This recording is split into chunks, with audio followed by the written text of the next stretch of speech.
Bonjour Sylvain Henry Cissé. Bonjour Patrick. Vous êtes le journaliste sportif de Canal+. Un des journalistes sportifs. On a le plaisir d'accueillir aujourd'hui pour parler de la CAN 2015.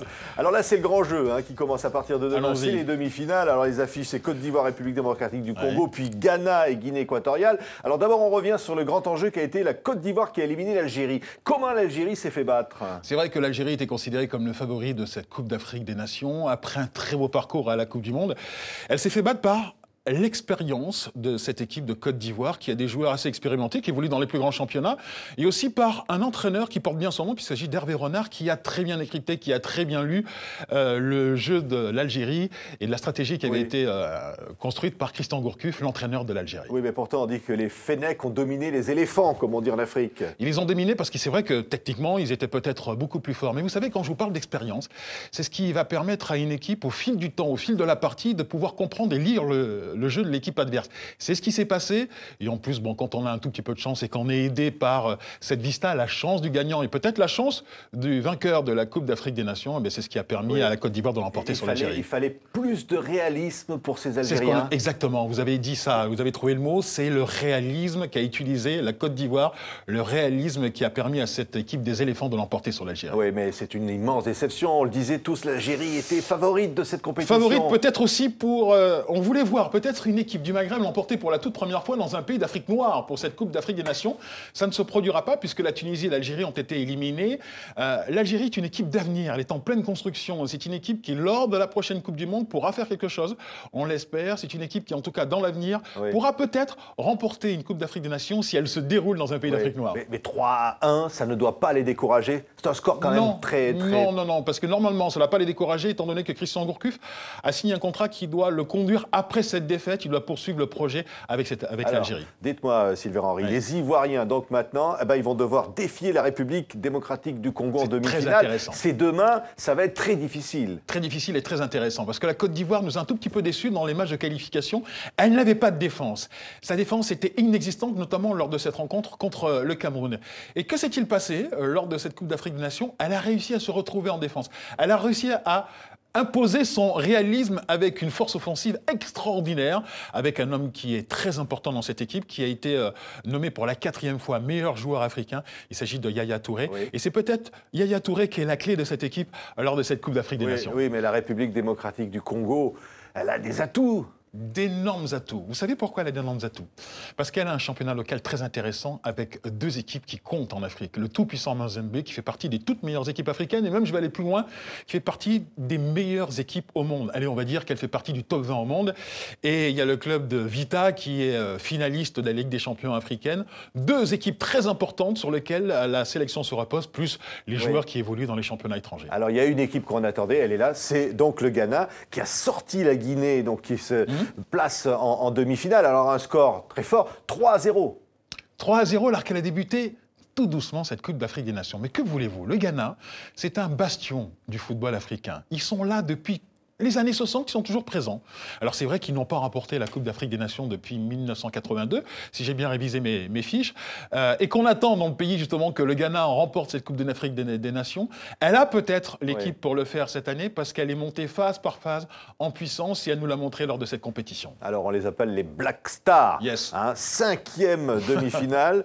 Ils vont rencontrer après la Guinée, ils vont rencontrer la Guinée équatoriale. Je pense qu'il n'y a pas photo. La Guinée équatoriale, a eu la chance du vainqueur avec ce pénalty très généreux qui lui a été concédé face à la Tunisie. C'est l'équipe surprise de cette CAN. C'est le pays d'accueil aussi, ce qui est formidable. Oui, mais c'est une équipe qui a été faite de briques et de broc avec l'entraîneur, le sélectionneur, pas l'entraîneur, mais le sélectionneur qui est arrivé 6 jours, 1 semaine avant le début de la compétition. On ne savait pas trop où ils allaient. C'est un tout petit pays. Finalement, qu'ils soient arrivés à ce niveau-là, c'est vraiment très bien pour eux. C'est une chance. Oui, alors c'est pas de chance pour la Tunisie. Vous y fait référence, Sylvain Henry. À la dernière minute, comme ça, un pénalty très contesté et contestable, finalement. Le sélectionneur belge de la Tunisie a crié au vol. La Tunisie crie au vol, et même au-delà de la Tunisie, certains spécialistes, observateurs. C'est vrai que ce pénalty est très généreux. Ah non, on va accuser personne. On dira qu'il est très généreux. Tunisie, elle menait, elle avait gagné. Oui, écoutez, ça fait partie du football. C'est l'incertitude du football. C'est la poésie de ce sport qui parfois nous entraîne à voir ce genre de situation. Vous êtes gentil. On ne peut pas parler de faute d'arbitrage. Il y a eu un bon arbitrage dans la coupe. C'est une faute d'arbitrage, mais voilà. Mais alors, il faut que cette faute d'arbitrage du match Guinée équatoriale-Tunisie ne masque pas le très très bon arbitrage que nous avons eu lors de cette compétition. C'est à relever. Il y a un très bon arbitrage. Et même au-delà de la compétition, c'est durant toutes les qualifications. On a constaté pendant les qualifications qu'il y avait des victoires à l'extérieur, ce qui était extrêmement rare, mais quasiment impossible dans les compétitions précédentes. Donc il faut signaler qu'il y a un véritable progrès sur l'arbitrage et sur le jeu lors de cette... Je vous suis, Sylvain-Henri Cissé, dans vos pronostics. Vous voyez-vous, allez, disons-le, vous voyez plutôt le Ghana en finale? Je vois le Ghana face à la Côte d'Ivoire en finale. Oui. Ah oui, et je verrai bien que la République démocratique du Congo ne passera pas. Hein. Non, je ne pense pas.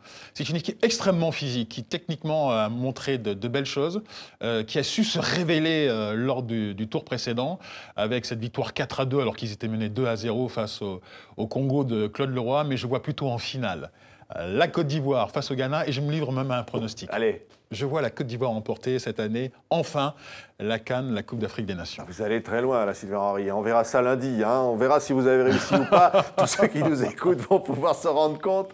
Un mot, là, on parlait évidemment parfois des erreurs d'arbitrage. L'esprit, quand même, de cette Coupe, ça se passe bien. On a vu quand même certaine agressivité des journalistes sur place, à l'égard de Giresse, à l'égard de certains entraîneurs. Complètement. Et ça, c'est quelque chose que je dénonce. Un journaliste, et vous le savez, nous sommes journalistes, ne doit pas être supporter. Vis-à-vis de Finke, le coach, le sélectionneur camerounais ou de Giresse, j'ai entendu des comportements qui ne le passent. Sénégal s'est fait éliminer, que c'était une surprise, c'était un peu une déception. Oui, mais ce n'est pas la faute forcément du sélectionneur, parce que les gens qui sont sur le terrain sont les joueurs.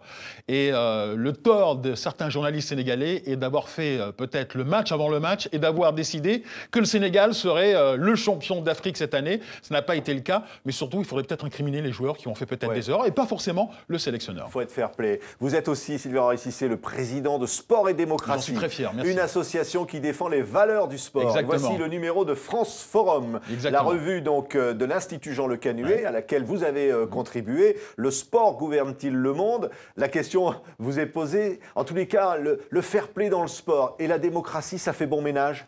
Ça, oh ben oui, écoutez, la démocratie, c'est ce qui permet de réfléchir à la manière dont on évolue sur le terrain et même à la manière dont on va comprendre le sport en dehors du terrain. Donc c'est ce qui va permettre d'avoir du respect pour son adversaire, de plonger dans l'altérité, d'utiliser le sport comme un instrument et pour le développement de la paix. On a demandé aux membres de Sport Démocratie, dont vos téléspectateurs connaissent certains, non, Pape Diouf, qui est membre de Sport et Démocratie, on a demandé des collaborations, des contributions de très très haut niveau, et moi je vous encourage à aller sur le site de France Forum, vous pourrez le commander et lire ce travail que nous avons fait sur le sport, la mondialisation et la globalisation du sport. Merci beaucoup, Sylvain-Henri Cissé, d'avoir été notre invité sur TV5 Monde. Merci.